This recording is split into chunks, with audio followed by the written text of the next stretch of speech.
At the age of 40, and my identity was external, my job. I had a, quote, comfortable executive job, and I was asked to resign. And that was really the crucible, the change that really charted my life in the direction God that I was born to do. And I was asked to resign, and less than a month after that, my first book was published in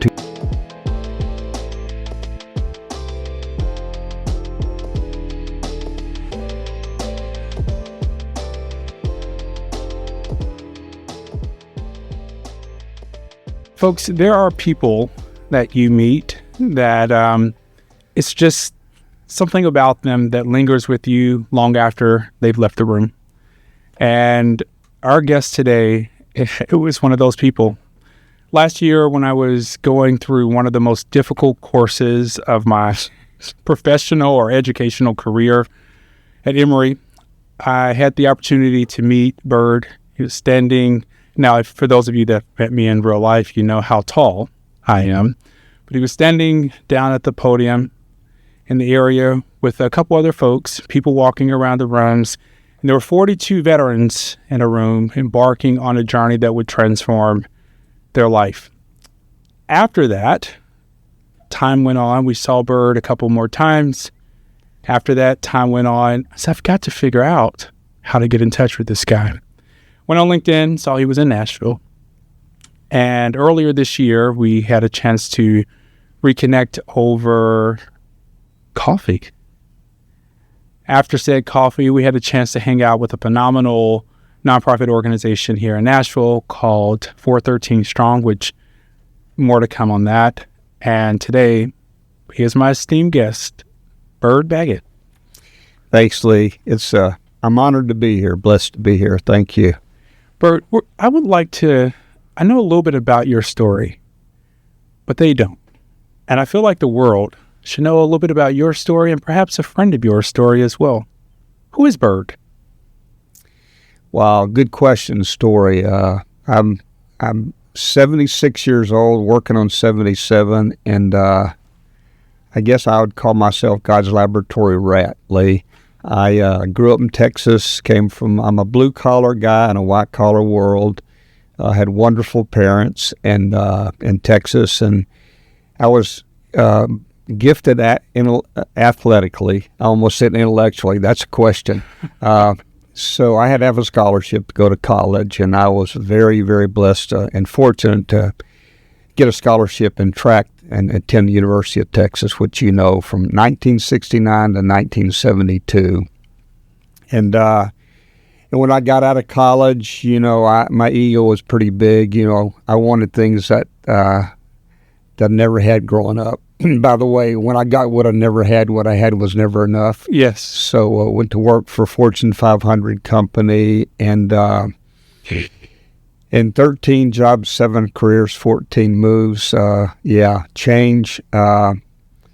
And at the age of 40, and my identity was external, my job. I had a, quote, comfortable executive job, and I was asked to resign. And that was really the crucible, the change that really charted my life in the direction God that I was born to do. And I was asked to resign, and less than a month after that, my first book was published in 1990.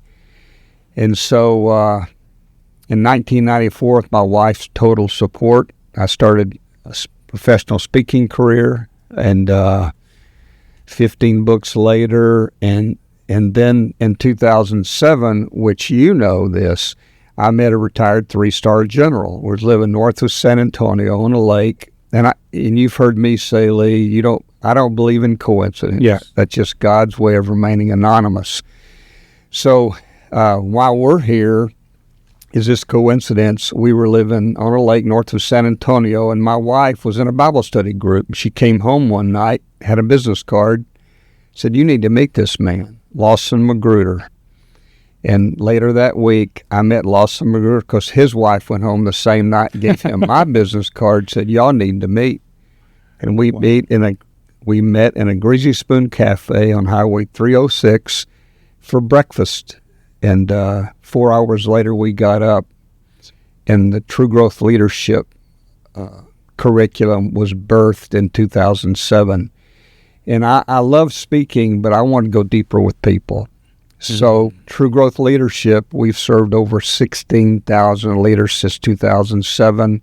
And 3 years ago, we became part of the Masters in Business for Veterans, in Atlanta, which you were cohort number 2 graduate. Yes. Where I was blessed to meet my friend Lee Cage.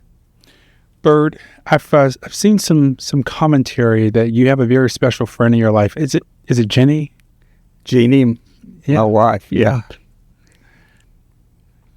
It's interesting, golly, you bring that up, because I was reflecting last week of the people in my life that live the fruit of the Spirit, in the Bible: love, joy, peace, patience, kindness, the 9 of them.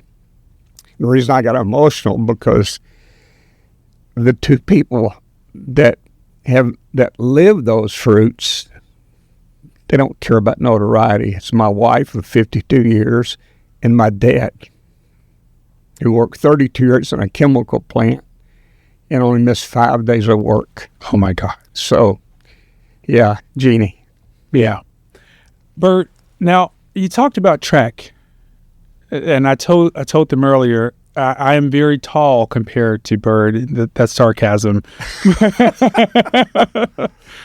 But what was it like being, I think, an All-American, working through life, your experience, especially at that time in the late 60s and early 70s, and what is still some experiences for other people today? Yeah. Thanks for bringing that up. I was blessed, had a very blessed career. As you said earlier, I lettered 4 years. I was honored to be elected captain my junior and senior year. And I learned more about leadership, Lee, in retrospect on the track than I did at any classroom. And I think I've told you before, my track coach was the second most influential man in my life, next to my dad. And he told me this when I graduated in 1972. One of life's heaviest burdens is great potential. And then he also said this, people listening, that there are 2 pains in our life. We've got to pay one or the other when it's all over: the pain of discipline or the pain of regret. And what I'm most proud of, I gave every workout 100% and every race 100%, because that's what I owed the University of Texas and my teammates. And I have no regrets, the pain of discipline. And you've heard his story, and I still speak. I'm very, very discerning of what group. Because, Lee, you know that my purpose is to live a life that inspires hope in others. And that's what I discovered when I went through our True Growth experience that you went through, discovered my purpose along with my core values. And the reason that purpose to live a life that inspires hope in others means so much to me, because when I was at the University of Texas, 1969, 1972, those with different skin color than mine, especially the blacks folks, will appreciate this more than me. My track team at Texas, we had 1 black athlete. Wow. Yeah, Carl Johnson. And he lived by himself in the athletic dorm. And the worst disease is loneliness. And I won't get into the particulars, but he faced some very challenges, being demeaned and disparaged as a black man. He was the only black on our track team. But and I heard this years ago, you can live 40 days without food, 4 days without water, but only 4 seconds without hope. And I graduated in 72, and Carl was scheduled to graduate in 1973, which he did against all odds. And I'm living in Columbia, South Carolina, being trained for the Fortune 500 company. And I get a phone call one Saturday. It's my dad. And, when you're that age, unless you're in the military, 22, 23, bad news is your dog died, right? Yeah. But my dad called me up and said, "Bubba, I got some bad news." And I said, "What's that?" He said, "Carl got killed yesterday in a freak car wreck." And I learned later that Carl had graduated in 73 against all odds. He was heading back to San Angelo, Texas, his hometown, to start his new life with a college degree to help his family get out of abject poverty in a car, went out of this lane, hit him head on, killed him instantly. And you've heard his story, and I always share his story to keep his legacy alive.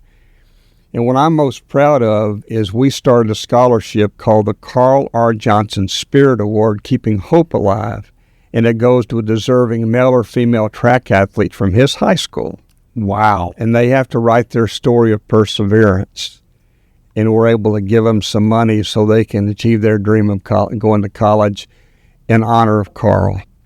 And you've heard me share his story, and a lot of people, when they hear the story, we were all Americans. We had the fastest time in the world in the sprint medley in Lawrence, Kansas in 1971, Kansas Relays.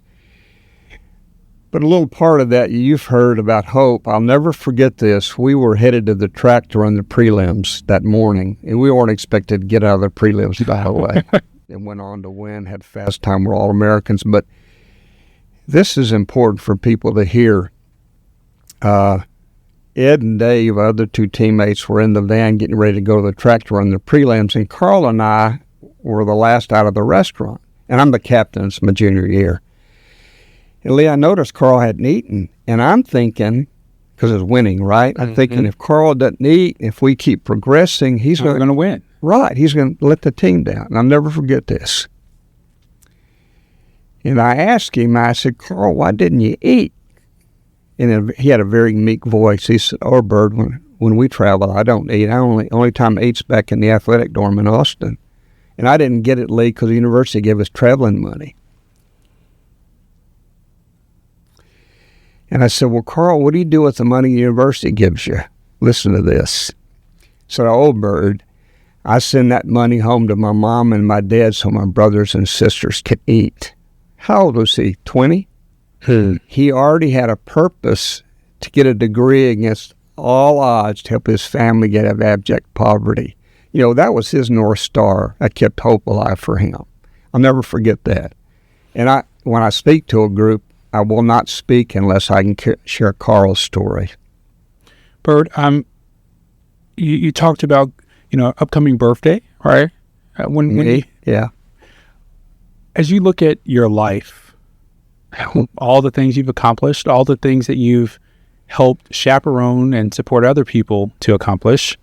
I mean, gosh, just this week, we made a connection of this and that and all these other things. It just, with Dr. Faison, right? Right. Just the whole lineup of those things. What is one thing you want to be remembered by? On my tombstone, I wanted to say this simply: he lived a life that inspires hope in others. And I love every human being. I do. God don't make junk, but I'm very discerning where I spend my time, energy, and money. And yesterday, I had lunch with Dr. Faison, John Faison, and then you and he connected yesterday. I love connecting people who want to keep hope alive for others. And and you and I've talked about this. Yeah. I'm huge on humility. Why do you think I love the military? And just, selfless service, integrity. He lived a life that inspires hope in others. Byrd, now I'm going to lighten this up here, okay? I know you've done hundreds, if not thousands, of talks, but I have a suspicion that you probably like a little music. What does Byrd listen to in the car as he's driving down 65? You know who one of my favorite artists is Lauren Daigle. Okay. My Revival. That song, and the reason I love it, I wear an eagle ring because my favorite scripture is Isaiah 40:31. Those who hope in the Lord renew their strength, soar on wings like eagles, run and not grow weary. Lauren Daigle. And I'm a Texan, so I love Willie Nelson. Okay. Is it a requirement of Texas you must love? Well, he's older than dirt. Well, yeah. Sorry, Willie. Okay, we still love you. We love Willie. What is something that you've learned from someone else that you think the world deserves to know?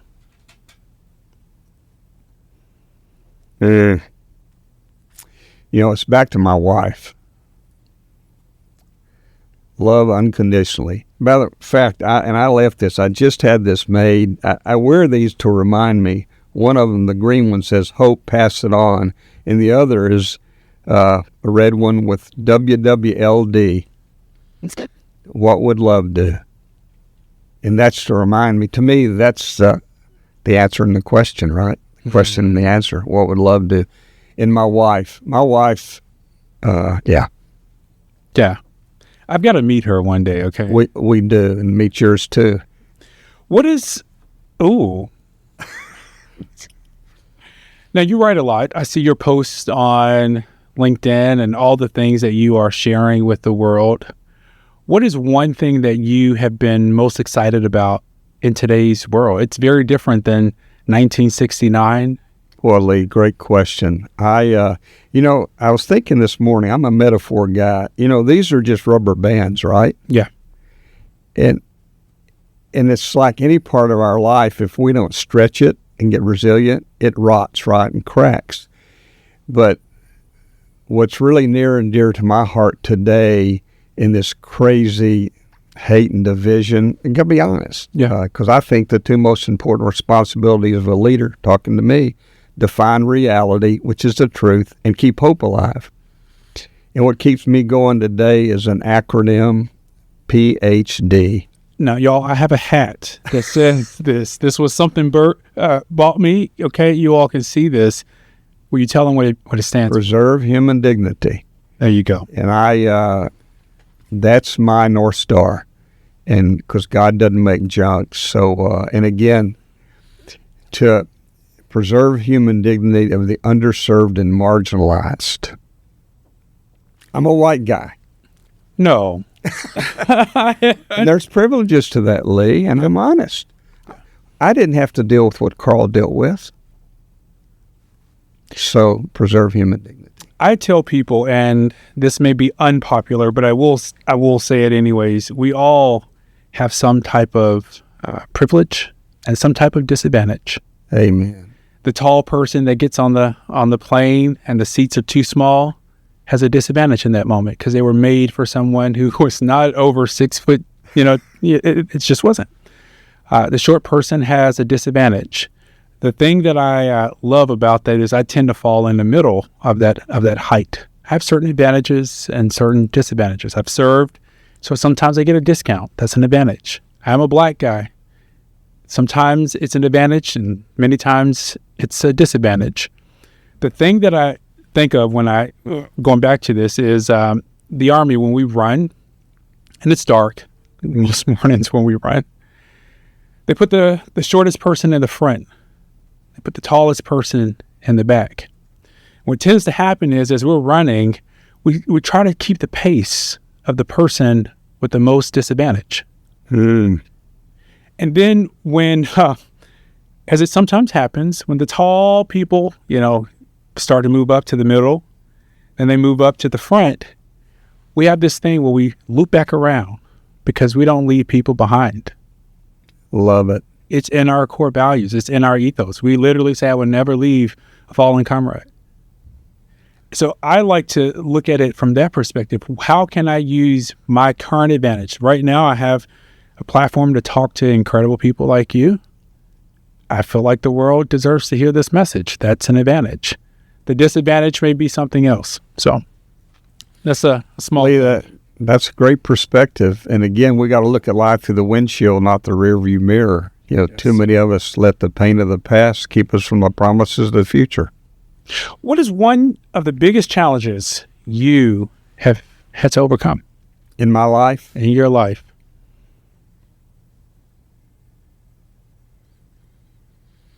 My ego. Really? Yeah. Yes, a lot of people that meet me today, oh yeah, when I was younger.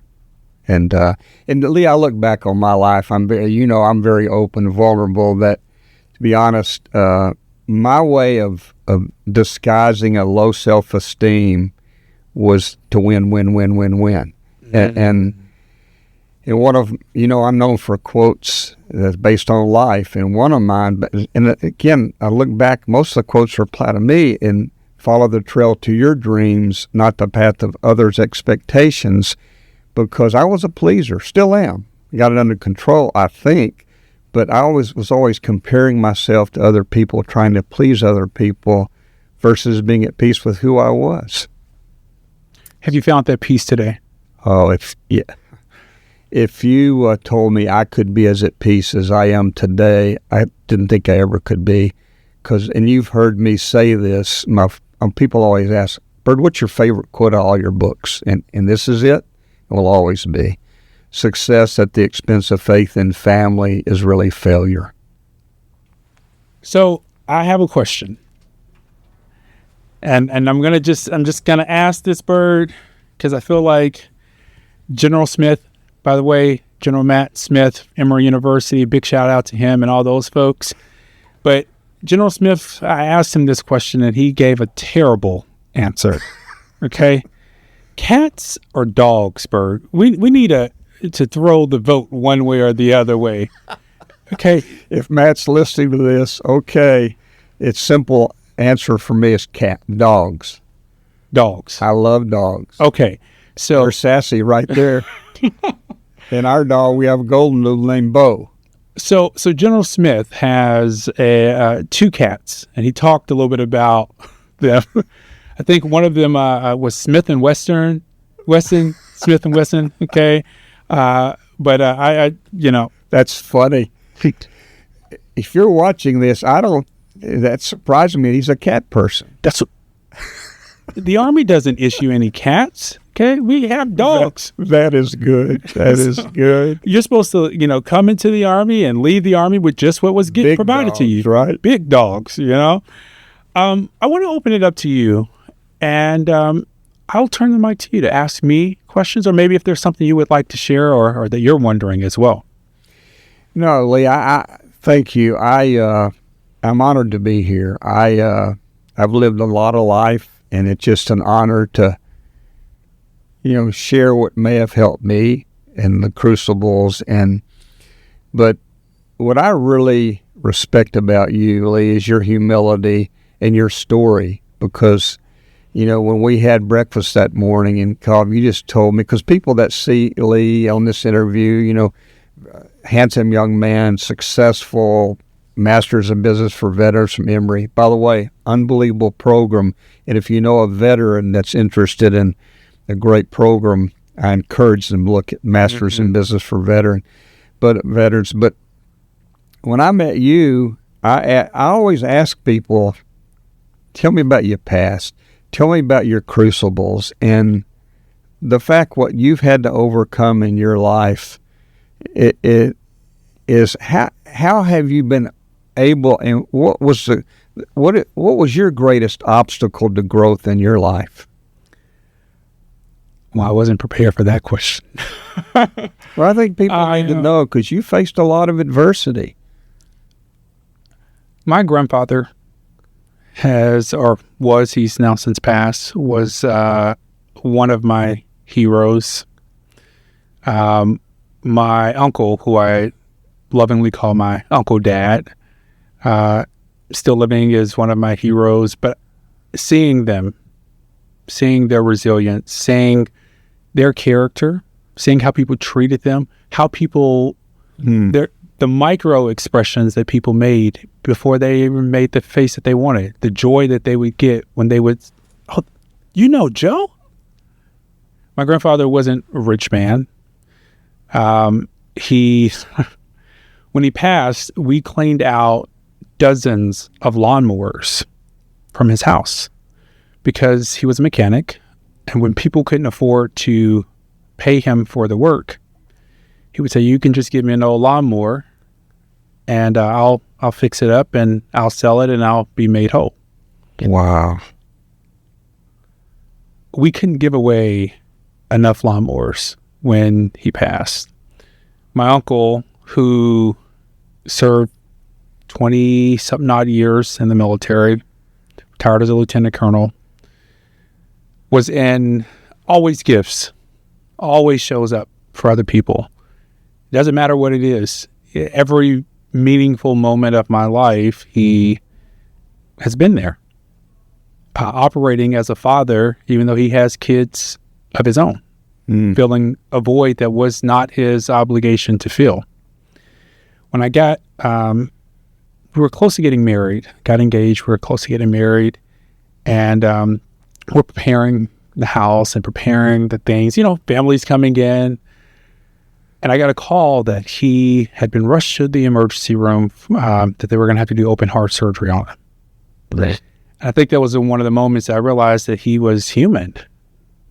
Wow. Because my entire life, the way that he showed up for other people with no expectation of anything else, that's all I ever knew. I didn't put him as a god, but I certainly put him as a Superman. And so when I think about my life and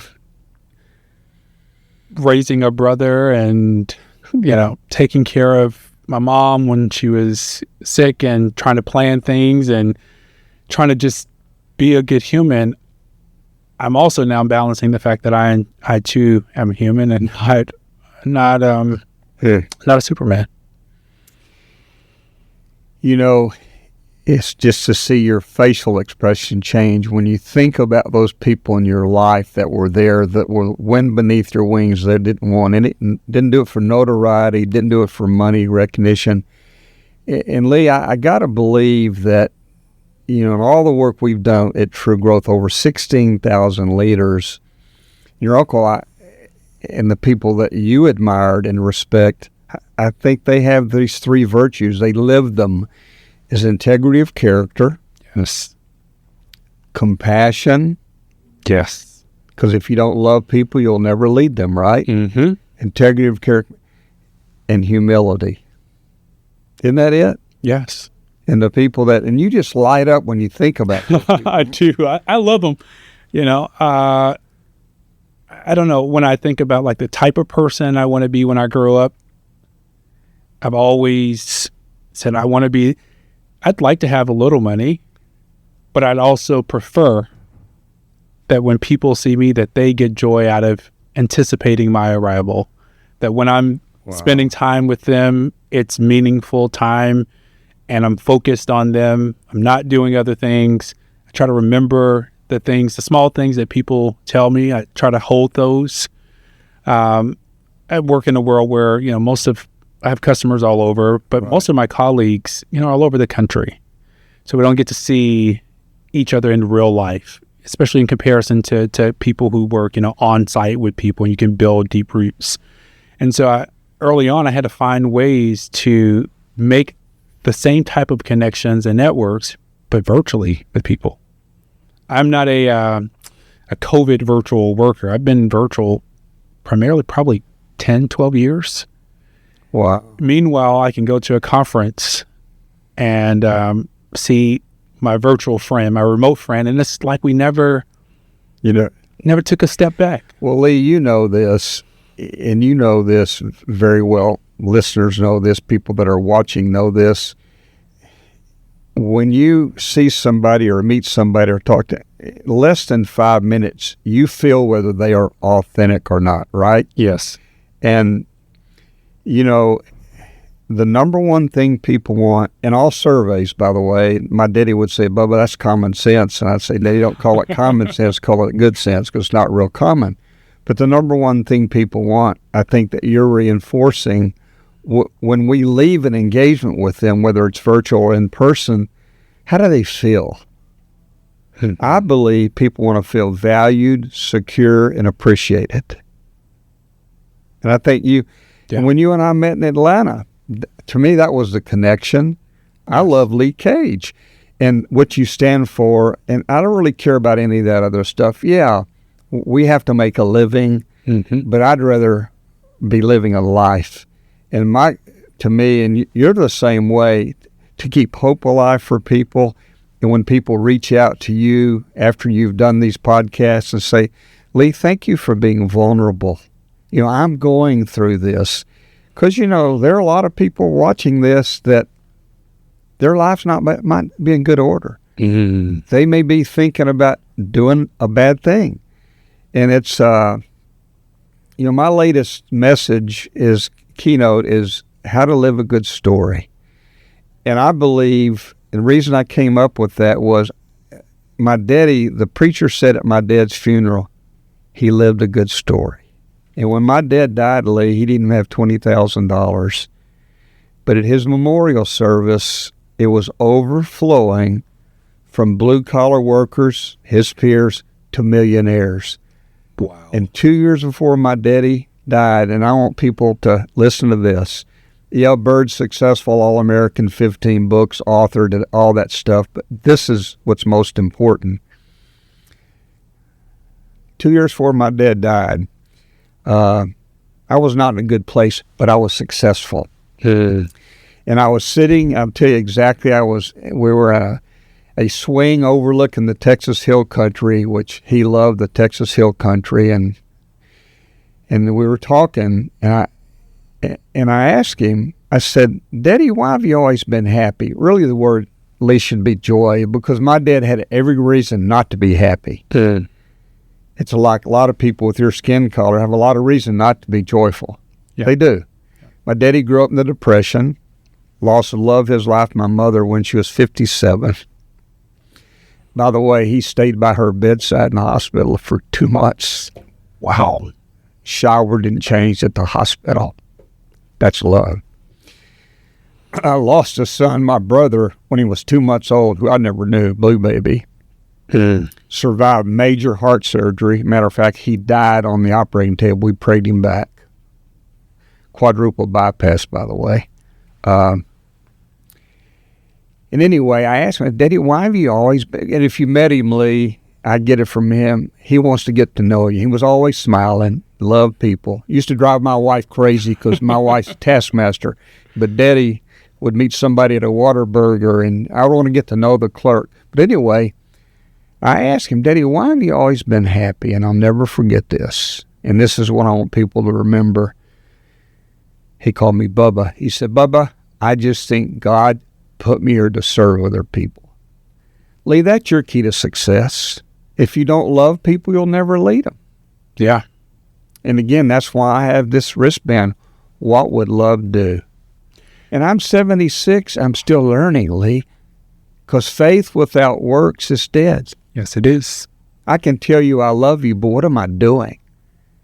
And I just shared with this, I love this entrepreneur center here in Nashville, and I want to help other entrepreneurs because like being an entrepreneur is not easy. We eat what we kill, right? Amen. Well, and a lot of people, they know my story, man. Byrd, you're a professional speaker. You made all this money. I said, don't quit your day job, because when I left and started speaking full-time, my wife's total faith, it wasn't always easy. We're one check away from, one speaking engagement away. Yeah. You were going to ask a question. I want to go back a little, because as I hear you talk about your dad, as I hear you talk about your wife, what would you say to the person who doesn't have those people? Lee, great questions. This is not your first rodeo. Good question. And I guess I'll tell you the reason why. Sure. When I started dating and we got engaged, we got married, my father-in-law, we were sitting at a breakfast in Little Rock, Arkansas.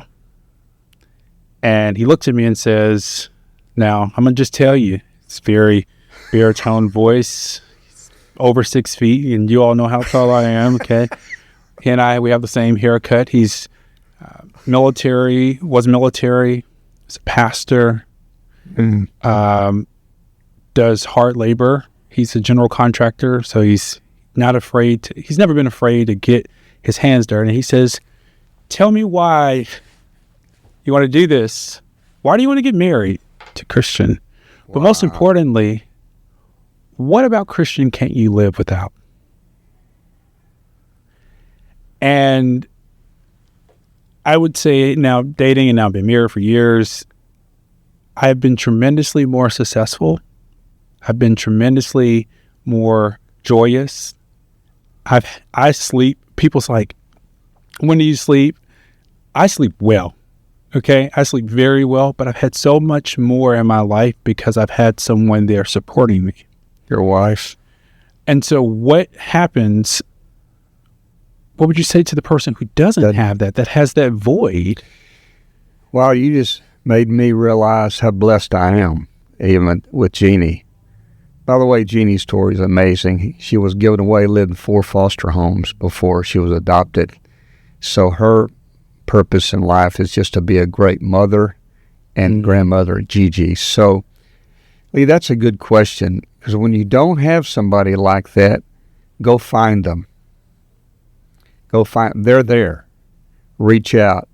Go to a Bible study group. I mean, go to join an organization and meet people who are authentic, who love you for who you are, not for what you can do for them. Yes. Meet the Lee Cages. But, I met you in Atlanta, 2 years ago? You reached out. We reached out. I love you. You're like my brother from another mother. And we got to take that effort, because they're out there in today's age of technology. Hey, I have all the technology, but relationships are high touch, not high tech. You and I, we hug, we smile. But yeah, there's a book called The Happiness Advantage written by Sean Achor. I read it years ago. But he said the 2 keys to happiness, and I like the word joy, by the way, because happiness, it depends on something happening external. But the 2 keys to joy, I'm substituting that word, gratitude and strong social connections, the Lee Cages. And again, true friends love you for who you are, not with what you can do for them. And you know this, we talk about reality. Lee, most men don't have a friend. They have a lot of acquaintances, right? Yes. When you and I get together and you talked about your story, and one of the first questions I ask people when I get to know them, tell me about your crucibles. Because, crucibles are what make us. That's why one of my favorite scriptures, I'm not a biblical scholar, I don't proselytize, but it's Romans 5:3-4. Suffering, perseverance, character, hope. Yes. Now, if we can spin off of that, Lee, if we may, yes. You mentioned 413 Strong. Yeah. You were there. I get emotional talking about 413 Strong.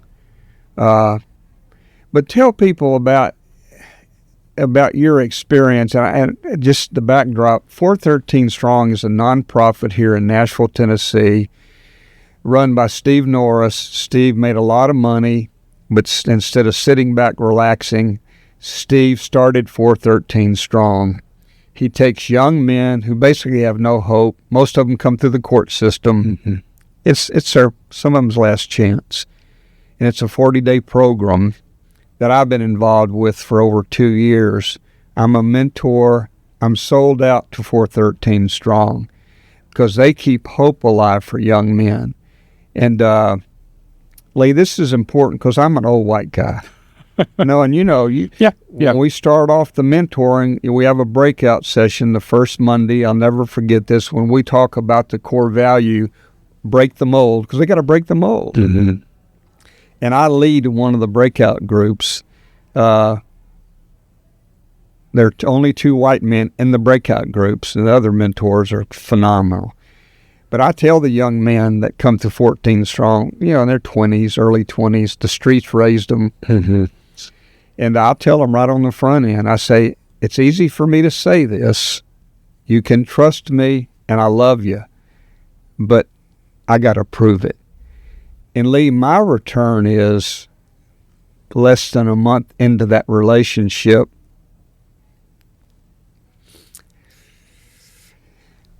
You'll have young men come up to me and hug me, say, I love you, Mr. Byrd. Wow. But you were there. Tell people what you feel about 413 Strong. I'll tell you, Byrd, I was skeptical going first.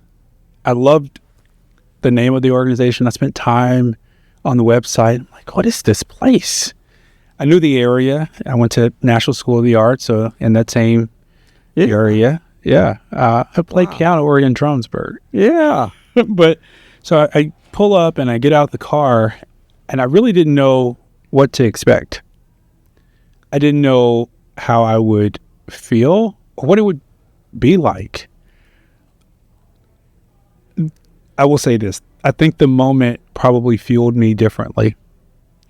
Most of my engagements are with people who have access, who have greater privilege, who are professionals in their role. Maybe they're not the top of that, but they're emerging or existing professionals. And that tends to be they really don't have to do without. Correct. Most of my engagements. Right. But they're sitting, and I won't disclose anything we talked about in there for the protection of those young men. Right. We're in there, and people are going around the room, unprompted. There's no script. They're just telling the truth about their experience. They're just telling the truth about what they want to get out of this. They're just telling the truth about where they came from. They're just telling the truth about, there's no backdrop, there's no self-promotion, there's no I have to look better than. There also was zero, oh, well, I feel like somebody owed me this. They were owed nothing. Because they had nothing. Because they had nothing. And for many of them, especially in the group that I was in,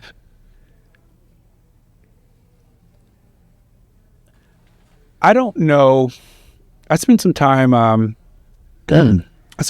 working for a company called Corrections Corporation of America. Now called a different name, one of the largest private prison companies. And I used to tell people, See, y'all didn't know that about Lee. And even someone I consider to be a mentor and friend, Kim White, shout out to Kim White. I was CHRO over there. 2/3 of black men, at least at that time, would spend some type of time in jail. So because we were on performance management teams and ERPs and HR and was working in HR and doing all of that, I would tell people, I'm just glad to be on this side. Because now I get to see the people who are engaging with, who are hiring, who are being responsible for, who are treating and caring, all those things, the people who will spend that time, some of which are guilty, some of which are consequences of their environment, some of which are innocent. But I wanted to see what it was like for those people providing the care or the services, as well as those that were in that room. And bringing it back, I had an opportunity to really see how they felt, to see what opportunities they never got. For me, I had my uncle and my grandfather. You had the Army. I had the Army. I enlisted at 17 years old.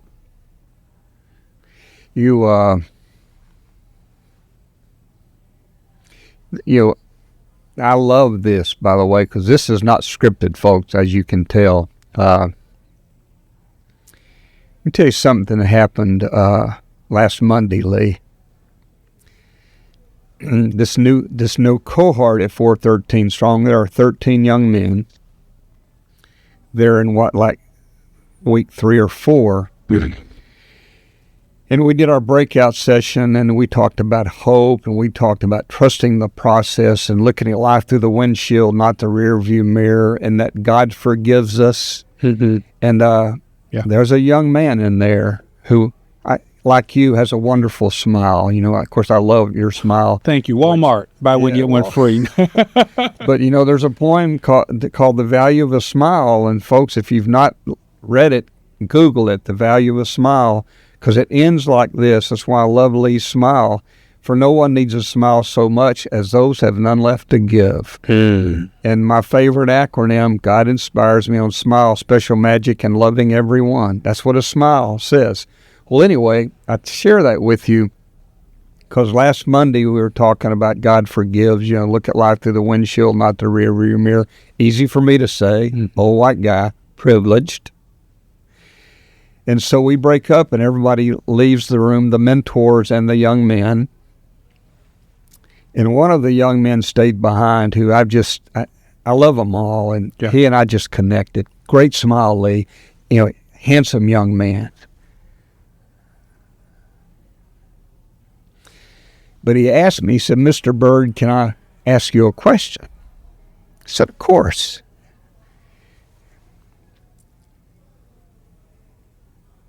He said, when I was 14, I was convicted 3 homicides. You could just feel him deflate.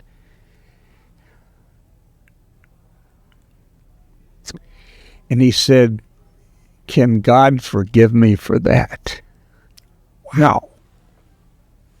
That's reality, folks. That's what they're dealing with. Lee, why do you think I do what I do? Live a life that inspires hope in others. Of course, my response to him, and a lot of these people have never studied the Bible. They've had people maybe use it against them.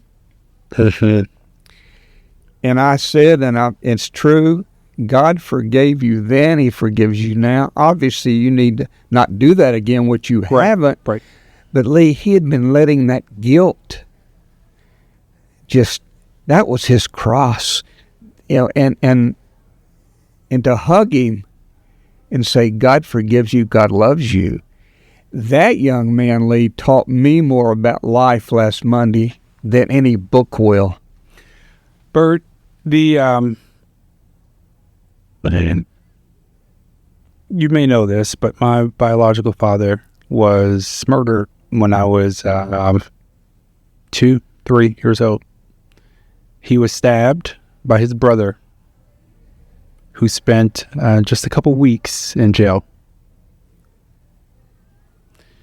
He wasn't even in the ground before said brother was, the grass hadn't even grown before said brother was asking what they were going to do with his shoes, because they were the same size. For a long time, I struggled to forgive him. I think when we can forgive ourselves and we can forgive others, both things have to happen, we live a better life. Lee, amen, the worst disease a person can have was like Carl, my teammate, is loneliness, right? Mm-hmm. With somebody not having a mentor, somebody loves them unconditionally, right? Yep. The greatest gift that you can give yourself and others is forgiveness. And you just said something very profound. Lee just did. You got to forgive yourself before you can forgive other people. Yes. And I can't love Lee, I can't love whoever it is if I don't love myself. For years, I didn't even like myself because my identity was external. So, Lee, that's profound. And, boy, I can sure understand that, your daddy, his brother, but hate just, I love what Nelson Mandela said, one of my heroes, 27 years, right, in a prison. And when he was released, he had every reason to be bitter, didn't he? Yeah. It applies to you. And they asked him, why aren't you angry? Why don't you want to get even? You know what he said? Bitterness is like drinking acid and waiting for the other person to die. Grace and mercy, forgiveness. I hope the young man forgives himself. As a person who has lost someone due to not an accident, but like a direct heinous crime, I know what the journey is to forgive the other person. Sure. People say, they hear this and they say, I know how you feel. No, I don't understand. I've never experienced that. That's why I love Stephen Covey's 7 Habits of Highly Effective People. Habit number 5, Lee, seek first to understand. Because if I'm hearing your story and I'm waiting to respond to my story, You feel that, don't you? Yeah. You know that I don't really care. So when that young man, Monday, and if you met him today, you would never, again, look at life through the windshield. Too many people let the pain of the past keep them from the promises of the future. Lee Cage, that situation with your daddy getting killed, you could have let bitterness destroy your life. You know that. Isn't that true? Yeah. There's a I forget what it's called, a little story, but there was a guy who was an alcoholic. He had two sons. One of his sons grew up and became an alcoholic. And they asked him why, and he said, because my daddy was an alcoholic. The other son grew up and treated alcoholics. And they asked him why he had spent his entire life treating alcoholics. He said, because my daddy was an alcoholic. Some of it is our circumstance. Some of it is our own desire to change or to be different or to evolve or to not have the same things happen again. Lee, the pain of discipline or the pain of regret. Yeah. Yeah. Wow. It's a choice, isn't it? My son-in-law, who works at 413 Strong, who's a case manager, he deals with the parole officers, the court system. Wow. I love him dearly. His name's Joe. I never would have picked Joe to marry our daughter. Joe's all tattooed up. He was a street guy, ran drugs, quite a bit older than our daughter. But let me tell you, our son, our daughter, which I have her permission, she got addicted to opioids. Now, this is a young lady. She's beautiful, looks like my wife, right? She CPA, RN, made 1B her whole life, brilliant. She got addicted to opioids. In one of the many treatment centers she went to, one was in Austin, Texas, where a case manager, head of operations, was my future son-in-law. What? Wow. Love my daughter. So, by the way, no college degree, one of the most well-read, brightest people I've ever met, but most importantly, he loves people. Now, he's tough. These guys at 413 Strong, they can't get anything over on Joe, but the reason he's respected because they know he loves them. And Lee, if you really love somebody, you're going to practice tough love too, right? Yes. So your story is surround yourself with the precious few who believe in you. And you've helped me. This quote came to me recently. It ties into what you've been talking about. It doesn't matter what we have or what we accomplish in life. In the end, what really matters is who we have beside us. None of the stuff goes with you when you That's right. So, Bert, we're going to get to this point and end here, okay? I'm going to bring my phone out, and we're going to put 2 minutes on the timer, okay? And what we want to know, Bert, is the first thing that comes to your mind. It's called rapid fire. Okay. Now, I typically tell people we may or may not judge you out loud and silently based off of these answers, but we welcome all. Okay. Okay. All right. Favorite genre of music? Well, that's a rat. Favorite genre of music? It's jazz. If your life was a movie, what would it be called? Forrest Gump. Pasta or pizza? Pizza. If a person you knew that knows you well had to give one word that describes you, what do you think they would say? He loves people. Glass half full or glass half empty? Today's Byrd, half full. Winter coat or are you a hoodie type of guy? I got a feeling it's probably winter coat. Yes, winter coat. But I love hoodies, by the way. Plane or road trip? Road trip. well, you brought this. I can't make this up. Y'all have to go in there. Tattoos or piercings? Tattoos.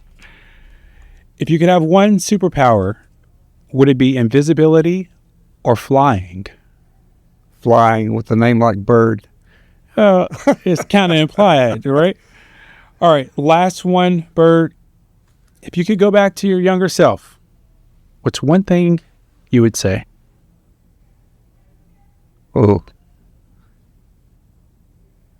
Love yourself. Yeah.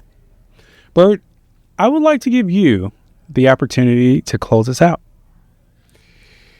Well, I want to thank my friend Lee Cage. Again, I don't believe in coincidence meeting you in Atlanta, and thank you for the privilege of doing this. And, you know, what I want for everybody out there is to live lives of peace and joy. And again, follow the trail to your dreams, not the path of others' expectations. And just, you know, grab life by the minute and live every second in it. Because, you know, this life's not a dress rehearsal. Mm-hmm. And again, live lives of no regret. And Lee, I just want to thank you for allowing me to share with others. And I appreciate your beautiful heart and your beautiful soul. So thank you very much. Thank you, Byrd. Y'all, in the words of my grandmother, the time cometh and now is. We'll see you next week, okay, for our finale, our season finale. I cannot wait to share who it is, but we'll see you next week. Bye, y'all.